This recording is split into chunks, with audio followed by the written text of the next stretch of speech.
رب العالمين سوي رابش سورة الضحى کی فأما اليتيم فلا تقهر. یتیم ته به غوسه کیږي نه، یتیم ته به سختې خبرې نه کوي. ولې ځکه چې ډېر لوی نعمت د هغه سره نشتي او هغه پلار دی. نو چې پلار چا سره نه وي د هغه سره سختي ډېره مه کوه، رټی مه، دیکه کوی مه. لکه څنګه چې دې صورت کې دا بد صفت ذکر شو، فذلك الذي يدعو اليتيم. ظالم را لګي یتیم له دیکه ورکوي، یتیم له څوک دیکې ورکوي. الله زورونه ورکړې ده کلا بل لا تکرمون الیتیم. الله وایي تاسو د یتیم عزت نه کوئ، تاسو د یتیم خیال نه ساتئ، بلکې الله خو د یتیم د مال د حفاظت خبره کړې ده. ولا تقربوا مال اليتیم الا بالتي هي احسن. د یتیم مال ته به نه نږدې کېږي مګر دا که په ښه طریقه نږدې کېږي او هغه له پکې فایده ورکوي، د هغه د فایدې دپاره د هغه مال ته نږدې کېږي، نو بیا هېڅ خبره نه ده. نور د یتیم مال خوراک دا داسې دي لکه د جهنم اور چې راغلی او خېټې ته یې وراچوي.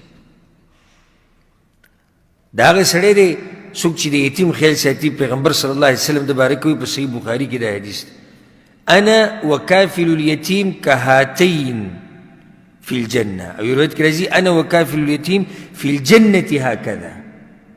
څوک چې د یتیم کفالت کوي او زه پیغمبر صلی الله علیه وسلم وایي موږ به په جنت کې دواړه داسې یو ځای لکه څنګه چې د دوه ګوتې یو ځای دي. ځکه چې د یتیم په کفالت کې ډېر محنت لګي، وخت به ورکوې، خرچه به ورکوې، نگرانی به یې کوې، خیال به یې ساتي. نو دې سړي له الله دومره اوچت مقام ورکو چې د پیغمبر سره په جنت کې ګاونډي کو، بلکې جنت ته راتلو دا یو سبب دی. سورة الدهر کې الله څه وایي؟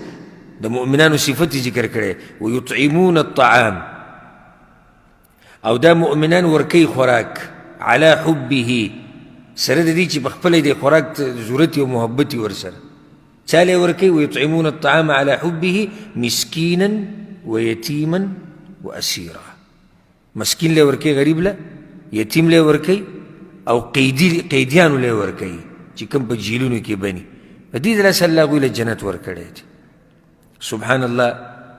یو حدیث کې راځي ډېر ناشنا روایت ته امام احمد بن حنبل رحمه الله راوړی، او دا زموږ ټولو دپاره فایده ده. زړونه نن سبا سخت شوي دي که نه. پیغمبر صلی الله علیه وسلم وایي ان اردت ان یلین قلبک، که ته دا غواړې چې ستا دا زړه نرم شي نو دوه کارونه کوه. فاطعم المسکین، غریب له خوراک ورکوه، وامسح رأس الیتیم، او د یتیم په سر باندې لاس راکاږه. هسې لاس راکاوده نه دي چې تاسې لاس راکاږه، لاس راکاږه مطلب دی چې د هغه سرپرستي کوه، هغه ځان ته رانږدې کړه. د دې سره د انسان زړه هغه نرمیږي، د زړه دا سختوالی هغه دې د لاسه کمیږي. عبدالله بن عمر رضی الله عنهما په باره کې راځي، وایي هغه به د هغه وخته پورې روټۍ نه خوړه چې څو پورې به ورسره په دسترخوان باندې یتیم نه وناست. تپوس به یې کوو څوک یتیم شتي که نشتي. چې یتیم به نه و هغه وخته پورې به ډوډۍ نه خوړه، اواز به یې وکړو ملګرو ته به وایي چاته به وایي لاړ شي یتیم راولئ. دی عادت و چې په دسترخوان باندې به لازم ځان سره یتیم کېنو. نو دا صفت په هغو کې کوم بد صفت چې د هغه دا دی چې یتیم له دیکه ورکول. موږ به څه چل کوو؟ موږ به د یتیم خیال ساتو، موږ به دیکه نه ورکوو.